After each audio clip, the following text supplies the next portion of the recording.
Hey guys, welcome back to another episode of Your Hero's Journey, a holistic business podcast where we focus on the mental, spiritual, and tactical approaches of what it takes to become a successful entrepreneur. I'm your host, Savannah Hart, and I am really excited to bring you guys with a new format that we'll be approaching the podcast with. Each month, we will have one theme and one guest within that theme. Now, each week, we will focus on key lessons and insights that we've learned from our podcast guests. And the idea with this is that we'll be able to really dive into some of those insights and key learnings that we're learning and really create a more resourceful and useful program. We'll be providing a lot of these additional insights via our social media channels on Instagram and TikTok, so be sure to follow along at Your Hero's Journey Pod. We'll look forward to seeing you there, and let's get into today's episode. Hey guys, welcome back to another episode of Your Hero's Journey. This month's theme, we are focusing on the music industry, how to make it in the music industry, and also how to sustainably have a career, both tactically and spiritually. To talk about this, I have a Grammy award-winning producer with me today. He is one of the true architects behind modern R&B. He won his first Grammy alongside the Chris Brown album, 1111, which won Best R&B Album. He's also made his own name as an R&B singer and has about 100K listeners on Spotify. I have none other than Ye Ali with me. Ye, thank you so much for joining me today. Thank you for having me. I'm glad to be here. I am really excited to get into this conversation. Yeah, let's do it. So I started this podcast because I found entrepreneurship to be really such a spiritual journey. It's something that you are given a vision and you are just like fervently trying to succeed at it. And I find being a musician and even a producer, it's a very similar feeling where you're really making something out of nothing. You're making something out of scratch. Do you find that being in the music industry is entrepreneurial? Yeah, it has to be.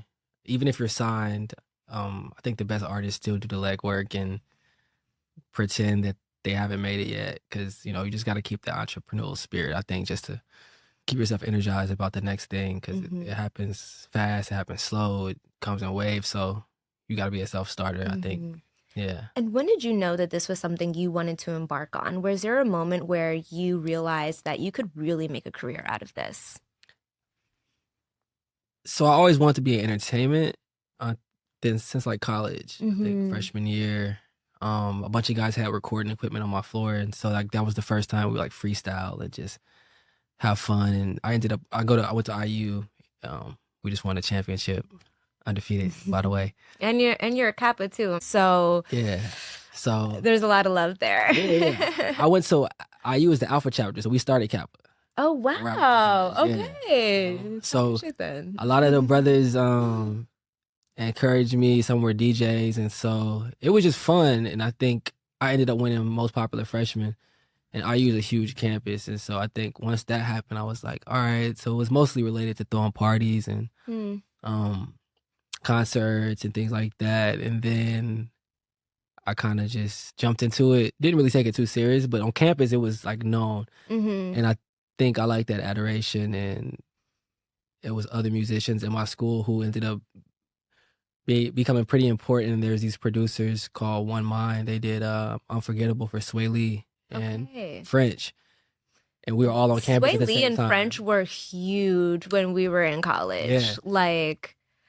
So there was always talent on the campus, and I think I just enjoyed that feeling and meeting other guys and girls who did music. Once my popularity grew on like Twitter and things like that, I would be able to talk to artists who I looked up to or producer. I'm like, oh, they'll reply back sometimes. And I think that's when like the delusion kind of set in, like, all right, I think I can do this. I can be one of those people. So yeah. Yeah. And you have to be a little delusional to embark on any entrepreneurial journey, right? Because most entrepreneurs don't make it, especially most musicians. And we'll get into a little bit of the stats on how many musicians actually make it. So you really do have to have a huge amount of faith in yourself and also where God is going to take you. What gave you, in particular, that faith to know that you could take it all the way? I played sports, so I was always shorter, smaller, so I had to compensate just through pure tenacity or just like willpower, basketball, karate, whatever it is. Like my dad never let me play down in age group. I always had to play up 2 to 3 years age group wise. So I was just used to the odds not being in my favor, and then me not realizing that. I'm like, what? It doesn't. Anybody could do it, you know. So I just always had a lot of belief in myself. I had a growth spurt, thankfully, like the summer after high school. So I went to college like 4 inches taller. And so like that was like a huge confidence boost. But my dad always told me like it might not happen. But you can't be the short, angry guy. You can't be the skinny, angry person. You can't be like someone who's not comfortable in their skin. Like nobody will like you and you'll think they don't like you because of that. But it's just you. It's how you don't like yourself. So early on, I had to just love me. And I think that helped more than anything. Just having that confidence since a kid. Just in yourself, you know? Yeah, that's huge. And I feel like it really is huge having examples of success close to you, right? Whether that's your dad or being in it on campus. But I think we all know that, especially being in the music industry, it's a long game. Yeah. What made you know that you were ready to play that game? And what were some of the additional ways that you supported yourself, right? Because you're not making money as a musician or a producer in the beginning when you're just kind of grinding it out. Yeah. What did those early days look like to ensure that you could do this for a long time? My dad invested in my career early. In college, I always had jobs, internships. I worked for the athletic department.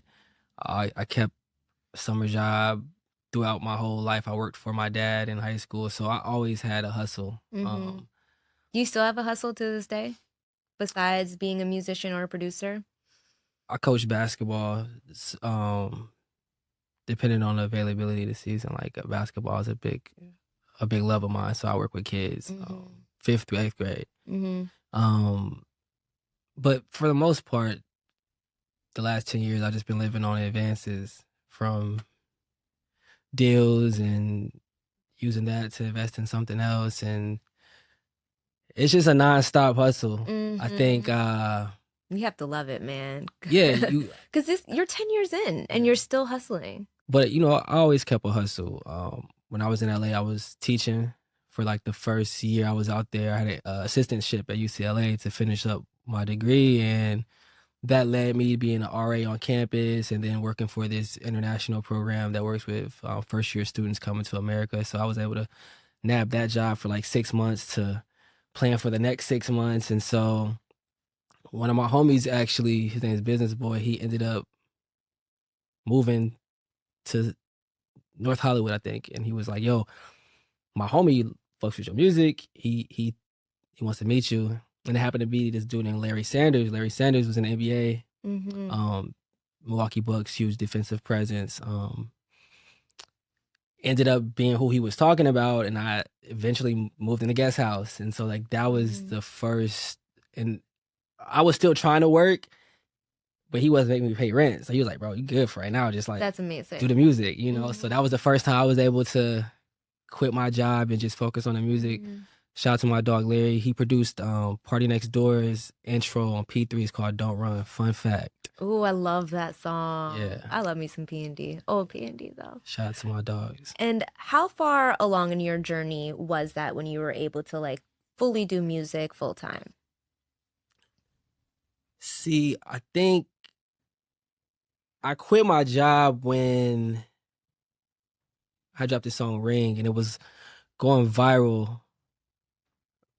And I didn't have to quit. I just was like, I got a song that's buzzing. People are hitting me up. I don't think I need to work. So although it was premature, it was freeing, and I needed to be free for like a little bit so I can like lock in and do music and focus on it.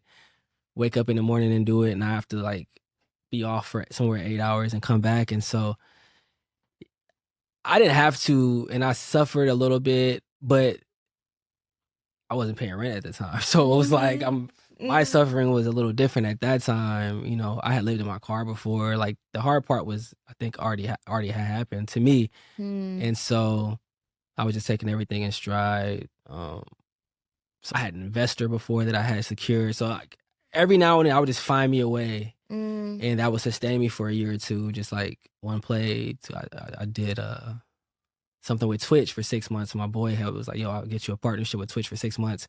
Give me 10% of the That's deal." huge. That was another year I was able to like, all right, so Mm-hmm. it's ongoing. And I modeled, and like that modeling stuff paid more than music. Mm. You know, I want to get back into it more consistently, but like it was times where I was just not actively recording and just doing modeling stuff, and they'd fly me to shout out to Puma. They flew me to Buffalo, paid me handsomely, the most I had been paid at the time for anything, and for taking pictures. So modeling helped. I even did a article in Billboard, and they interviewed me about it, and like, oh, how do you make all this music without any, you're not signed? I'm like, yo, modeling money. I was taking that for a couple years. Jamerson, my boy Jamerson, Jamerson, and he had linked me up with a couple people, and yeah, he helped me, secure some of these like Foot Locker things and these like sporting event things. My boy Marte, and yeah, I just used my network, and I wanted to get into modeling, and that paid the bills, and quicker than music did at the time. Yeah. Now, if there's a musician or a producer that, let's say they have $500 and they want to get started, in priority order, what do you suggest that they invest in? See, it depends. Like if you got $500 and nobody's ever heard of you, and you don't have any music out, as opposed to $500 and some people know you and you have some sort of traction. So it depends. For like, if you don't have much of a catalog or a fan base, I would make a song I really liked, make 10 of them, pick the best one, best two. Shoot some videos on your iPhone, or invest in a camera, have your homie shoot it.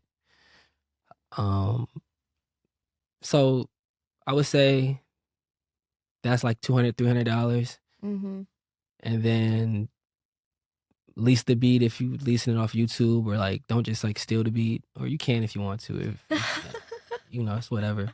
But maybe show the producer some love. They might support you on their end, and they could be somebody who you might need to know, instead of just ripping their beat off. And spend whatever's remaining on ads on Meta or IG, TikTok, wherever you see your traction, or whatever you want your traction to go. Take a targeted ad video. It could be in your kitchen. It could be you hooping, you at the gym, something lifestyle based. But targeted ads is actually really interesting, because there's been times when I love to, I'll always have like music on in the background, like when I'm doing work or ready to go out or whatever. And there will be an ad that's actually a music video that comes up. And I'm like, I don't know what this song is, but I kind of like it. And it's like, it's targeted towards me because it's in like the same vein as what I'm already listening to. But now I'm exposed to this new artist. So that's actually a really great tip. Yeah. So, but if you're an artist who has some traction and you maybe have 20, 30,000 monthly listeners or something, I would just spend it all on an ad. Like whatever song you already want to move towards. Shoot some content pieces, some videos, and just put ads on it and see what sticks. If they like it, just keep adding more. But yeah, in the beginning, you could do it like I did, and you could finesse it until you feel like you can pay it forward again. Because in the beginning, I think we're all finessing it, just finding what beats we can, and maybe not getting a good mix, because that mix is $200 and we only got 50. And so, I mean, you got to start somewhere. Most people can't make music, so most people aren't honestly as critical of the sonics of music, meaning like how mixed it is, how mastered it is. Some people can't tell.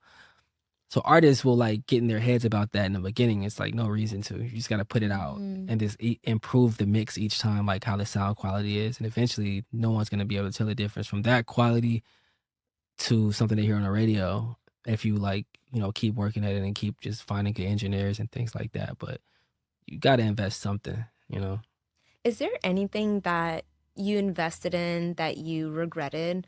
Maybe something that you feel like a lot of artists are investing in maybe a bit too early? I would say music videos. like videos, That's like surprising. full on production. Okay. Like full on production, like a team. Yes, because you mentioned iPhone video that they should be investing in the Well, I mean, you beginning. could that in the beginning, or just invest in a camera. It could be like I have a Sony FX3. I mean, if you don't have $5,000 for a camera, there's other models. But or just pay a guy who already has a camera and you know, give him $500 or something like that. But yeah, in the beginning, I was able to, and it wasn't really out of my pocket. It was through, I had Beats by Dre do one. I had like a vape pen company do one, and it was like they give me $5,000, whatever, if I put this in my video. I should have took that budget and shot 5 videos instead of one isolated video and be like, yo, I'll put the product in 5 videos for the same amount. We got the camera for these same amount of hours. I might just shoot everything. So I should have done that as opposed to just focusing on one video for the fee they were giving me. But not really any regrets other than I should have just shot more material, I think. That's fair. Yeah. And how are you getting these opportunities with Beats by Dre? Were you just starting out at the time? I was starting out, but my boy Vito, he works with Big Sean and a bunch of other artists, but he's from Detroit. Shout out to my dog Vito. He knew some people up there and they liked the music, and we built a little rapport with them. He had already known them through Sean already, and introduced them to me, and a couple of people liked my music, and yeah, we just built from there. They gave me some headphones, like some Trap House Jodeci headphones, and did a couple interviews up there. But yeah, like Apple Music and Beats by Dre were like the first people or companies to support my music. That's huge. Yeah. Now, I feel like the music industry, especially nowadays with accessibility and SoundCloud and TikTok, like there's so many artists on a day-to-day basis. There is a platform, a global music streaming data platform called Chartmetrics, and they published these statistics that 3,642 new artists get uploaded to their database on a daily basis. Last year alone, that equates to about 1.3 million new artists in an entire year. Now, 86% of those artists are completely undiscovered. 12% are in this up-and-coming rising category, and then 0.05% are considered to be mid-level tier. Now, with you having about 100K Spotify listeners and you also having the Grammy credits as a producer, you're considered to be in that mid-level tier of 0.05%, a tiny, tiny, tiny, tiny, tiny amount. Yeah. What do you attribute your success to? There's so many things that we've discussed. We've discussed tenacity. We've discussed that you've had an investor, that you've had relationships. Is there one particular thing that you feel like really contributes to your longevity in this game? I think people think that I'm a nice person and they feel good about their interactions with me, and it makes them tell other people. It's funny. Jamerson said the same thing when I asked him a similar question. He's like, I'm just nice, and I'm like genuinely friends with people. Yeah. I just think people enjoy being, I guess, most people are surprised. Usually girls are like, oh, I thought you'd be this way. From pictures and stuff. I'm like, I guess I don't. I mean, you give the Playboy energy. Like one of your most well-known projects is called Trap House Jodeci. Yeah. Like Jodeci is a lover boy, but you put a little trap house on it because it gives lover boy energy. Yeah. But that's the persona. Yeah. And I think people, when they meet me, they're like, oh, that's just his persona. Mm-hmm. Not that it's aspects of the real me, but for the most part, I think my music's able to last where it lasts because I have supporters and not fans. Fans are somebody who don't really care about the album. They might like a song. A supporter is somebody who's like, all right, there's a single, where's the album? That's a supporter. They're like, where's the merch? Where's the tour? They're looking for more from you. And I think I always value those type of people and follow them back and interact with them, respond when I can. And and even though that has nothing directly to do with the music, I think it makes somebody want to pass the music on. Mm-hmm. And I've had so many people be like, yo, my homegirl said that she ran into you one, and I'm like, it spawned like 20 new fans off of somebody brief interaction with me. And also I make good music. On I top mean, you of have to it, have a good product. you gotta have a good product. And I think I was always cognizant of when it wasn't good.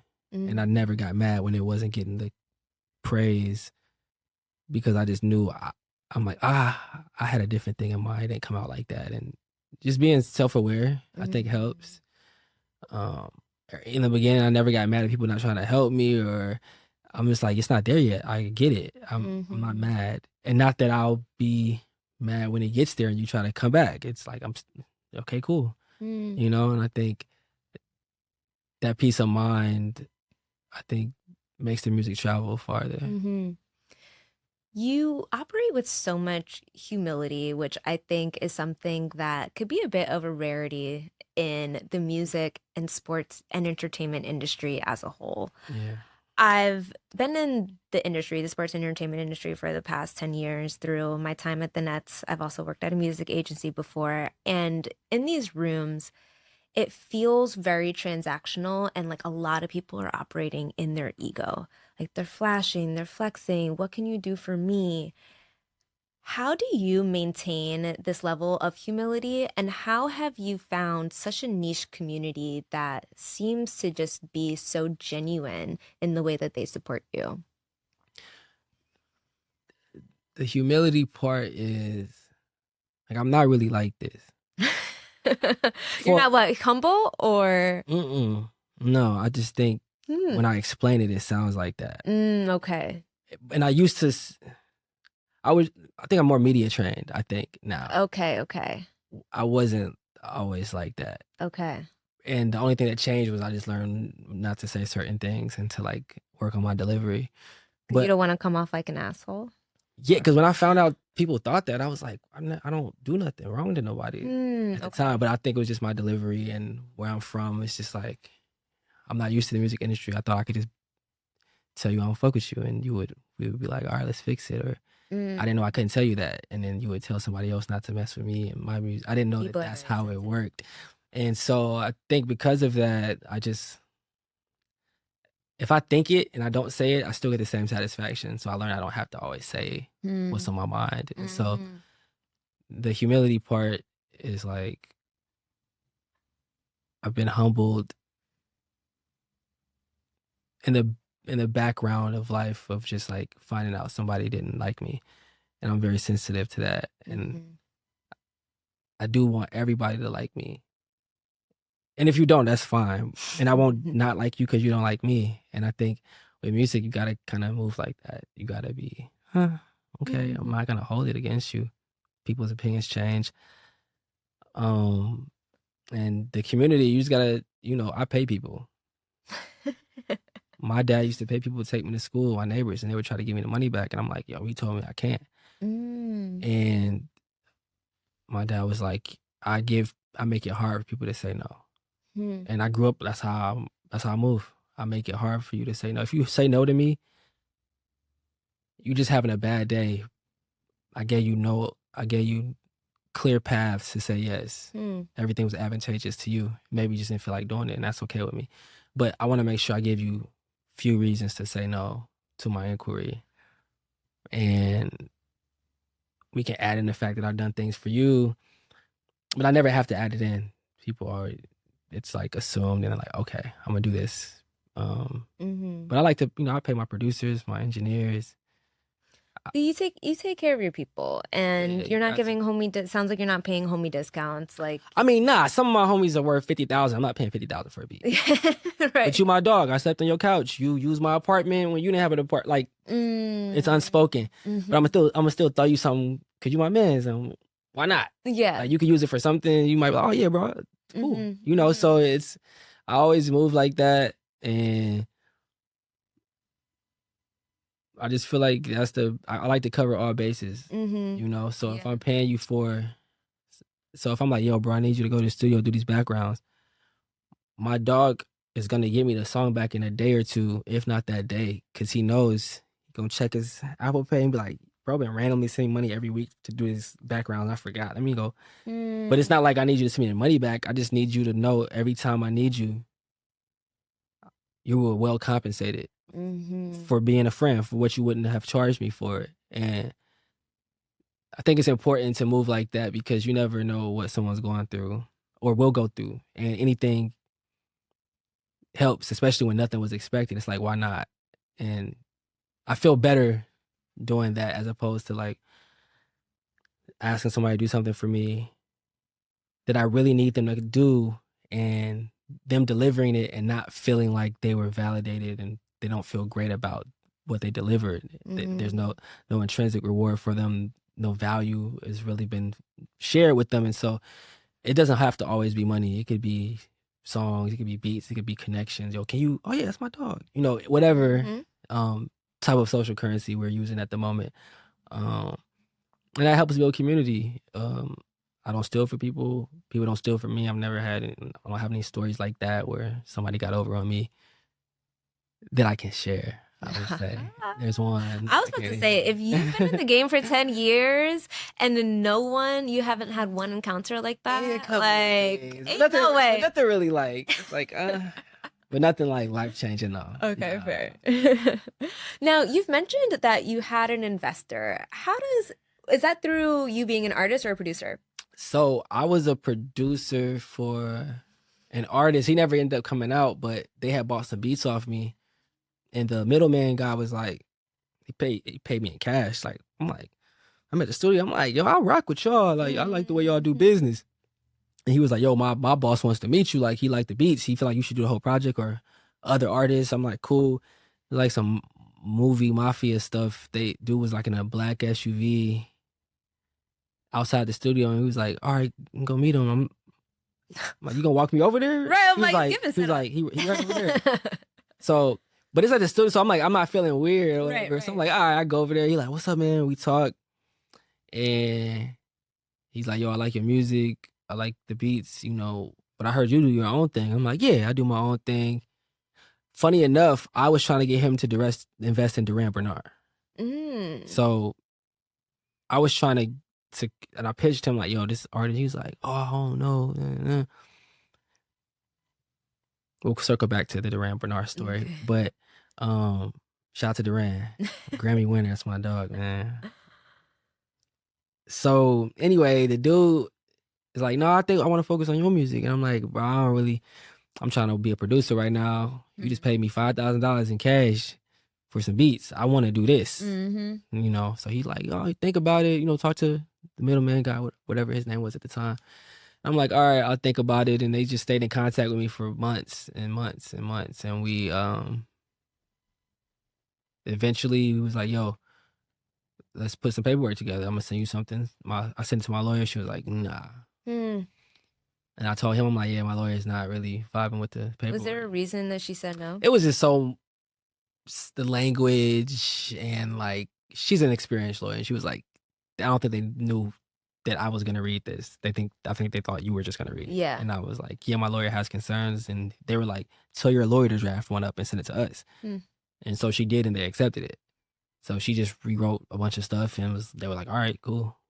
So the guy had music. He had money, but he wasn't a music guy. He had gotten money in real estate, but government real estate, to where like him and the government did like a deal and they for some land, and he came up, and he was an older dude too.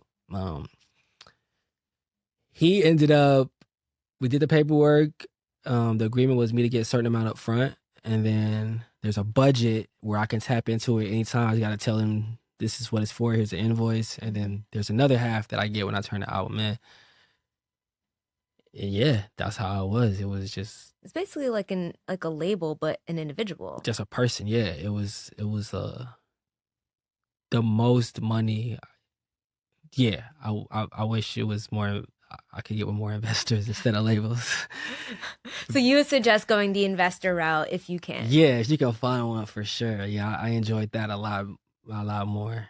Yeah, I like that. It sounds like if you have a network where people have enough discretionary income, that you'll have less ties and probably a lot more freedom and Yeah, for less sure. pressure It to was go through with an investor. they didn't even end up I turned my album in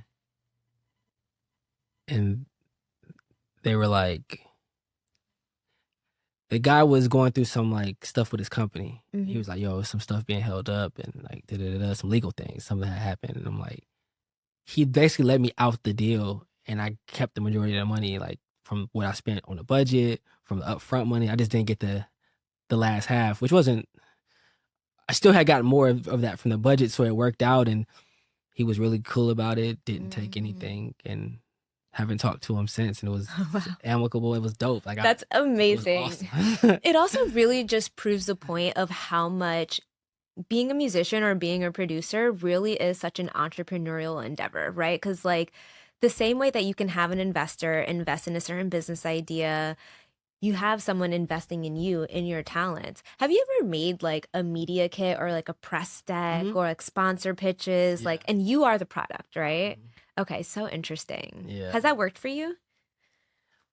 I guess I was all the stuff I ever booked. Like I had a Puma campaign, Foot Locker had billboards, stuff with Adidas. All of this stuff they reached out on Instagram or like Mm, find my email. It was never. Um, this girl named Adrienne Jefferson. She has a PR company that's pretty big and out here in New York, but went to college together. She was before me, but I stayed with her in LA when I was just getting on my feet, and so she was super awesome. And she got me a couple gigs, like with Mitchell and S and NBA. mm, 3 hours and like the most money. I'm like, what? For mm. 3 hours of pictures and just somebody who was good in my network who looked out for me and just doing very successful now. And yeah, you just never know. Yeah. It sounds like you have the right friends in the right jobs. What would you say are like some of the positions that you found really helpful in your career? Like the people who have put you on. You've named a few people who were like key plugs. What are some people that have really been like bringing in some revenue for you? And more so just like what their job positions are. So the only people on my team is me and my lawyer and then my bro David. Shout out to my Mm, nigga D Mac. That's my right hand man.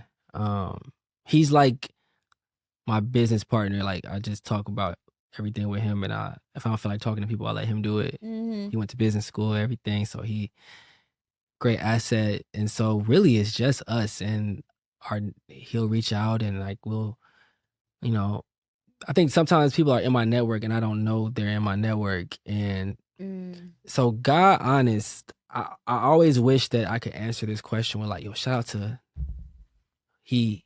He took me up mm. to the lake. I don't have those stories, Yeah. unfortunately. Like it I mean, was it really, takes a lot of bricks to build the home. yeah. I And never had anybody take a chance, I guess, and I don't resent anybody for it. I've worked with mm, popular artists who expressed interest in signing me, and it was just never the right deal with the right artist. mm. And but it was still so cool to me. I'm like, damn, that's so cool. He wanted to sign me, you know? That is cool. Yeah, but I never had anybody really make some crazy moves for me aside from my boy Vito, my boy Dave, business boy, my producer homies. Like so, mostly like my producer homies. Shout out to my dog Jetson.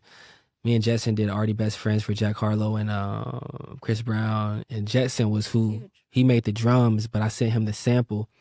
He was the first big art producer to use my sample, and like he got it placed like the next week. He was like, "Yo, Jack's on it." Wow. 2 days later, Chris is on it. I'm like, "Oh, you took Jack off?" No, they on it together. Oh, I'm like, that's "Dog, huge. what?" Yeah, so like mostly like producer homies who I work with. There's this engineer named TZO. Shout out to TZO. He's Chris Brown's engineer. He's made some of the Chris Brown stuff happen for me because I send the music to him. Hmm. And I'm like, yo, if Chris like it, I'll throw you something or whatever you need.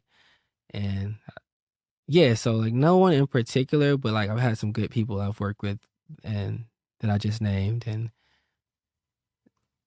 my dude Mark from Create Music, he was the first A&R years ago who gave me some money for a project through a distro deal. And that was like the first time it was like something I had put out and he gave me some money for it. And I was like, damn, I didn't know I could get that. And I ended up bringing him Duran Bernard to sign to Create Music. And so I brokered that deal.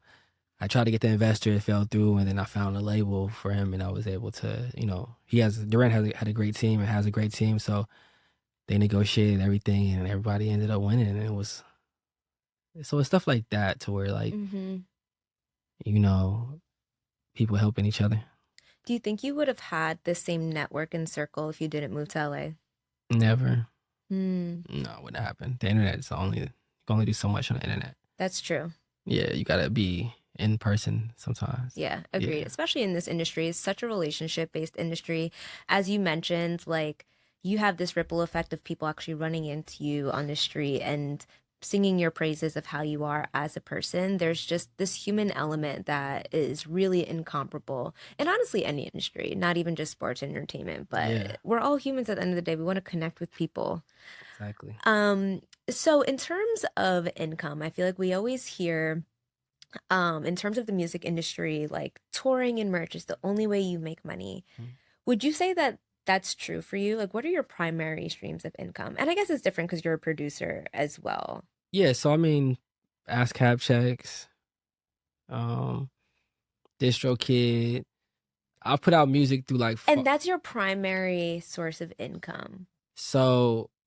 Because I feel like people don't make a lot off streams. Oh, he said y'all don't make a lot off streams. I mean, it adds up. Wait, do you get more payout as a producer or as an artist? I guess it depends. It depends on the season. Because when I look at the ASCAP check, it doesn't say it's for this song or this song. I mean, if you look at the details on the website, you can find it out. But for the most part, so I signed a pub deal before, and they gave me upfront money. A pub deal? What's that? Publishing deal. Oh, okay, good. Yeah, so I made that stretch, and I did something with Twitch. I made that stretch. Do you do syncs as well? I heard that makes a lot of money. I haven't gotten a lot of syncs, but that's a lot of money in syncs, and I have friends who do sync. But I haven't done many, but I've had a couple. But there's a lot of money in sync, and I would, encourage artists to make that type of music, or like. Can you tell us what a sync is for the people? It's like when your song gets placed in a movie and they put it in a video game or a commercial or something like that, or ad. Yeah, it's huge. So that's a big way. It's a seasonal thing, honestly, because sometimes you're gonna get paid for beats. Sometimes if you charge for sessions, and that means to show up somewhere to work with somebody, you get paid from that. I've put out music through like 4 or 5 different distro companies, like Create Music, Empire, Beatroot, Sync. I didn't know you can use multiple. Yeah, it's just over. Maybe this year I might use this company. This year, this company. Go back to this company. Would you suggest that? I don't know if I would suggest it, or I did it. That's what I did. And it worked for you. Yeah, so I mean, it'd be great to find one home forever. But like, yeah, wherever the paper is, wherever you feel like they're rooting for you in a building, I would say do that. And so when you put music with those companies, you get payouts every month from them too. So that stuff adds up. If you recouped, if you've made all the money back, then you get paid out every month. And you can sell your streaming catalog. So there's companies who are like, all right, yeah, Ali, how much did you make the last year? All right, we're gonna give you an estimate and multiply it by X amount of years. We'll give you this upfront money for 5 or 10 years that we estimate you will make based on your past earnings. And here's a check, and we control the next 5 years on this portal for DistroKid or whatever the company is. And so there's companies who pay you for that. There's companies who will pay you on advances on your royalties. And you put out enough music, there's people who are gonna compensate you for licensing said music. And it's other ways too. But yeah, I mean, it comes in waves. Like whatever is working for you, work it. It sounds like for you, what's really worked has been the music itself. So getting streams, modeling, and then also brand placements. Yeah, that definitely helped a lot. Because I mean, if to keep it super real, like I would model over doing music. Really? Hell yeah. And why is that? I don't have to talk.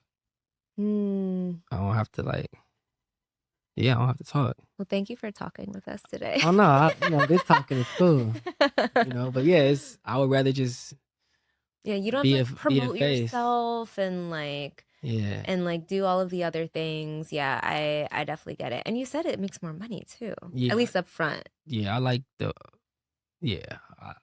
I don't love being on set, but I think I could learn to love it more. Mm-hmm. But yeah, I like modeling.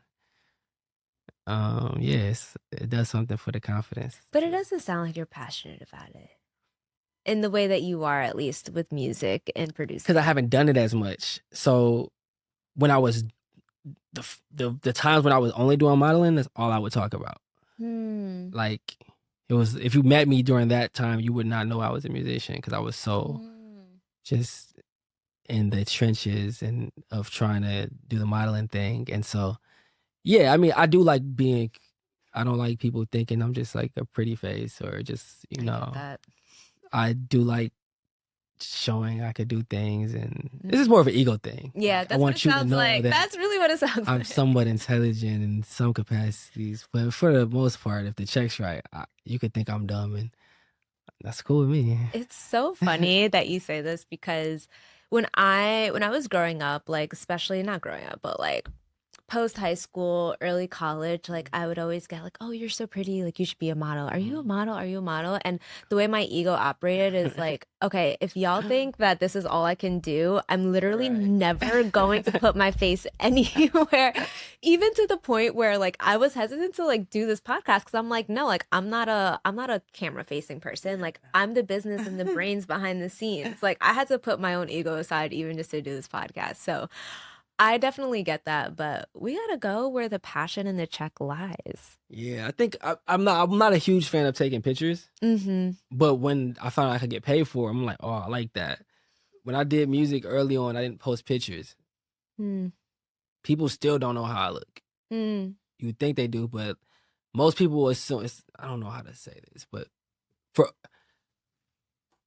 I think when people would discover like, oh, this is how you look, I guess people be like, oh, I thought you were like a Nav type. Like I thought you would look like Nav, or you would look like, because they think I'm disrespectful. No, I think what they're thinking is like I'm from Toronto, or they think I'm Middle Eastern, or like that I wouldn't look like me for some reason. I guess they're thinking, oh, Ali, he's I see. Yeah, so I'm like, well, I am that. I just look like this, but I still am like I'm from Africa, from Morocco. You know what I'm saying? Like that is Ali is my real name.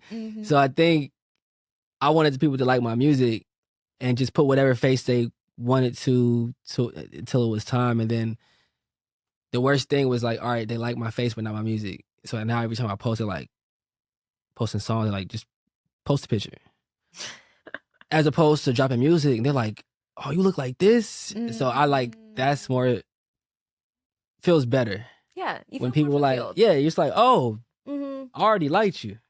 Now I really like you. Right. So I think from a marketing standpoint, I enjoy that of people like the discovering of me and not trying to like, and maybe because I never had a label to like post my face everywhere. And yeah, I kind of like it like that. People being pleasantly surprised, I guess. Yeah, I love that. Yeah. And I'm sure it feels so much better to be praised and rewarded for something that you've worked for versus just looking good. Like we don't work to look good. I mean, some of us women, we do, but from a male perspective. All right, I want to get into some of like the spirituality and the energy of this industry and how you really protect your peace, because I think we all know that the industry defines success in such like a lavish, toxic, gluttonous way where if you lean in too much, it can really be soul sucking. How do you protect your peace? I'm not much of a partier.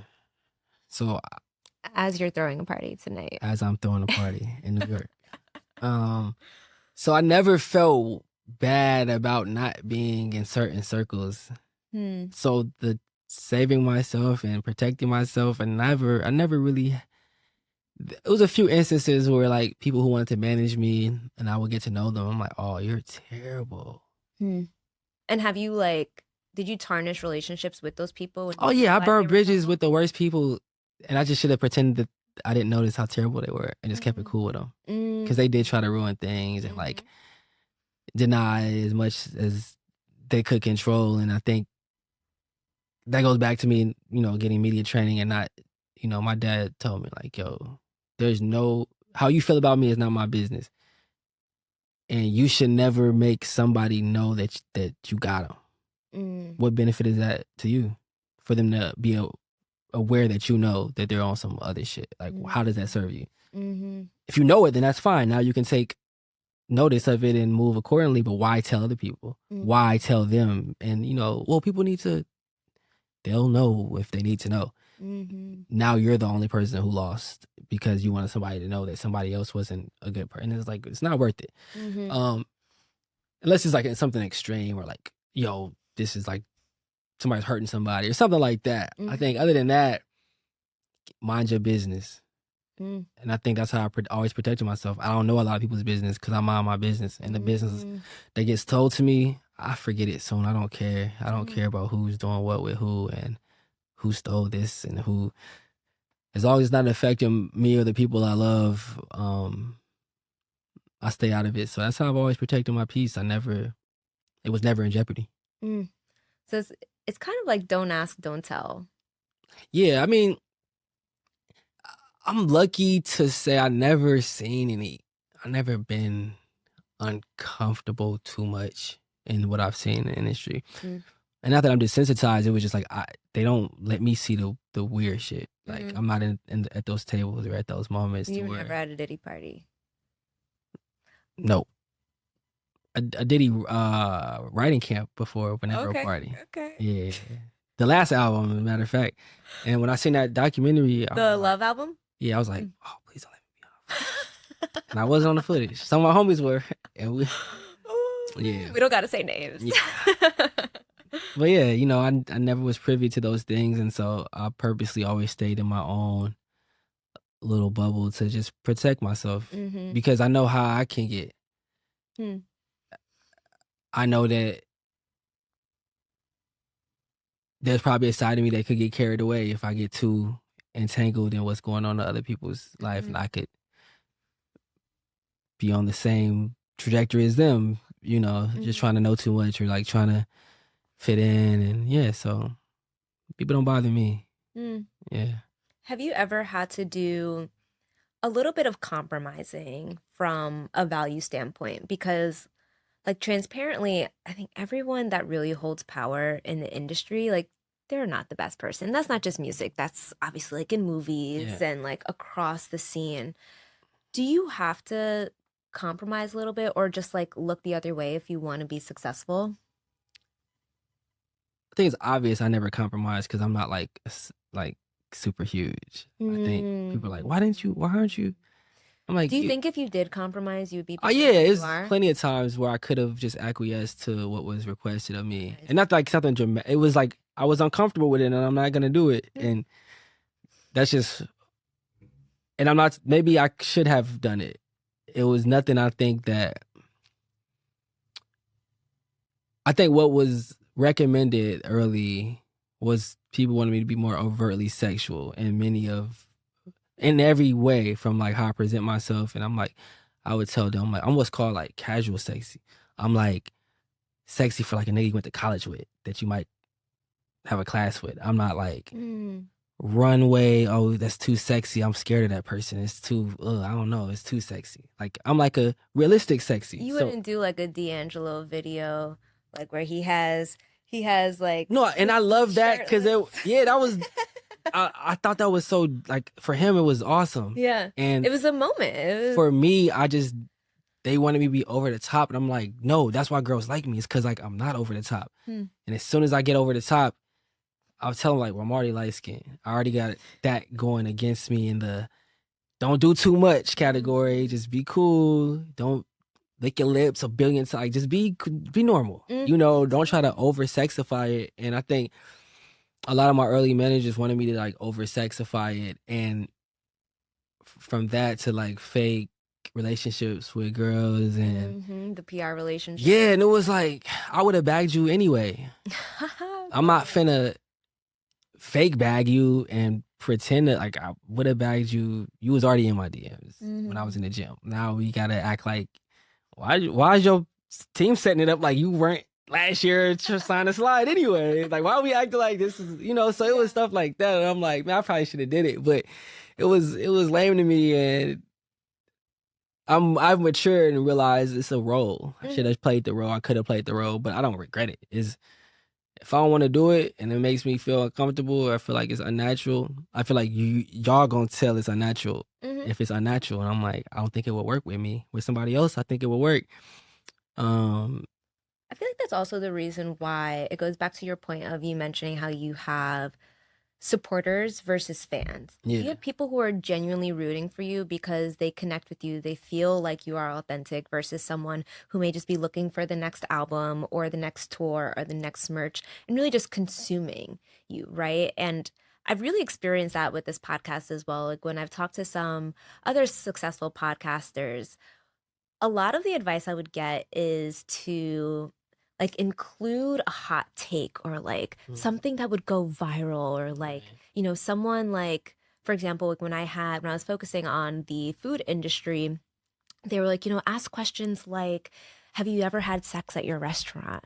Right. And I'm like, I'm a strategic and spiritual focused podcast, but there are certain things to compromise from a value perspective that would have you go further and propel you quicker, but that isn't authentic if you want to actually genuinely build a community, which at the end of the day lasts longer, right? Because if you're just going off of viral moments and hot takes, you're not building actual community and connection. And that means that if you don't have a pop-in guest one week, like your whole shit could fall off because you're not actually building on something that's solid. You're building on chasing attention. And attention only lasts so long, especially in today's world. For real. No, it's real. So real. All right. I know we are at time, so I always like to close with the same question. So the definition of purpose is the reason for which someone exists or the reason for which you're created. Do you feel like you're currently living in your purpose? Yeah. I think the last, year or so I've had to take care of my dad. And balancing that in music has been very challenging, and at times I'm like, man, this is throwing my emotion off. I would make more money for us if I could just focus on the music. Give us a little context around you taking care of your dad for anyone who's not aware. Yeah, so my dad had some health stuff, and my sister told me that she couldn't do it anymore as far as taking care of him or being around as much. She had to take a job somewhere else. So just fulfilling my duty as a son, take care of my dad, make sure he's good health-wise. And he had cancer. They did the radiation thing, and, I think it made it dormant, but in other ways it threw off some other things. And so... And he had a stroke a few years back, which has affected his speech and some other things. And so, yeah, it's been really hard to watch, especially as someone who got you started in his career and gave you your faith. Yeah, it's very sobering, and I think that it's made me look at music differently. Like, it's not everything. I missed out on so much family time and so many weddings and memories and births and just friendships. Because when I was just focused on music, the last 10 years, I haven't come up for a breath until recently. Haven't really dated, haven't really kept many relationships afloat. I'm still friends with my 5th grade, 6th grade friends. We still have a group chat. Those are like my day ones. And then, so they always, kept me up to speed on what things were going on and checked in on me all the time. But it definitely changed my character and made me just not be as crazy as I used to be or as wild and, I just want to make it home to my dad, so fighting, like just things I would, indulge in the past, I don't anymore. And, I want to make my dad as comfortable as I can while he's here. So that's a big part of my motivation and my mission. And it's easy to lose faith in this situation as well, because there's times where I'm like, I feel like I have no faith. He'll have days like that too, and I'm like, we can't both be feeling like this, my boy. Somebody I guess it's gotta be me. And my dad is a great man, and I think I never thought I'd have kids, and get married. I never really thought about it, and I think now that I take care of my dad, I'm like, I could probably be a dad one day. Yeah, you see life through a different lens. Yeah, I just was just thinking about me and just like me. Because I'm not really selfish except for like my time, which is like the most precious thing. It's like I'm only selfish with that. Like I'm only selfish, like I need my me time, and being with my dad a lot is, I think, the best thing that's happened. Brought us closer together. Just get to be there. I miss 10 years straight. Yeah. With him, and as tough as it is, I do enjoy being needed, and I do enjoy feeling like I'm making a difference. And yeah, we support each other. Yeah, he's still very much supportive, as much as I am of him. So that's beautiful. Yeah. Well, that's probably the most beautiful way we could have ended this podcast. Yeah, thank you so much for being here, sharing your space, sharing your energy, sharing your stories. There's so many gems for our listeners. So again, just thank you. Thank you for having me. Thank you. All right, y'all. We will see you guys on the next episode. All right, y'all. Thank y'all. Yay! Thank you. That was so good. I appreciate you. Of course. I stayed right on time, kind of.